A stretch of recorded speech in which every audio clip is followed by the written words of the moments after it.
Hi everyone, this is Parth. આજે બ્લોગનો પહેલો દિવસ છે. સો હું મારું ઇન્ટ્રોડક્શન આપીશ. હું બેઝિકલી અમદાવાદથી છું અને અત્યારે હાલ રહું છું USA, New Jersey, proper New જર્સીમાં. ઓકે, સો આ બ્લોગથી હું અહીંની નજીકની લાઈફસ્ટાઈલ અને જે જગ્યાએ હું મેક્સિમમ કવર કરવાનો ટ્રાય કરીશ કે ક્યાંય નવી જગ્યાએ જઉં અને તમને બતાવીશ એકદમ નજીકથી.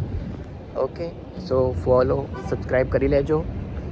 તમે મારી ચેનલ પર જલ્દી આવી શકો અને તમને નોટિફિકેશન મળી જાય. સો બીજું બી કન્ટેન્ટમાં એવું કંઈ પ્રોપર લાઈફસ્ટાઈલ જ નહીં, જે બી કંઈ લાગશે એ હું એડ કરતો રહીશ. ઓકે, હજી તો પહેલો દિવસ છે એટલે હું એટલું બધું ડિટેલ તો મેં ખુદે નહીં વિચાર્યું, પણ ટ્રાય કરીશ કે મેક્સિમમ નવી જગ્યા કવર કરતો રહું. ઓકે, સો તમે બેલ આઇકન પર ક્લિક કરીને સબસ્ક્રાઈબ કરી લેજો, જેથી કનેક્ટ જલ્દી કરી શકો. ઓકે, પહેલો વિડીયો છે તો થોડું બોલવા ચાલવામાં કંઈક પ્લસ માઇનસ થયું હોય તો જરા ઇગ્નોર કરજો. જેમ વિડીયો બનતા રહેશે એમ અપગ્રેડ થતું રહેશે. ઓકે, ચલો તો મળીએ નવી જગ્યાએ ટૂંક જ સમયમાં. Okay, by.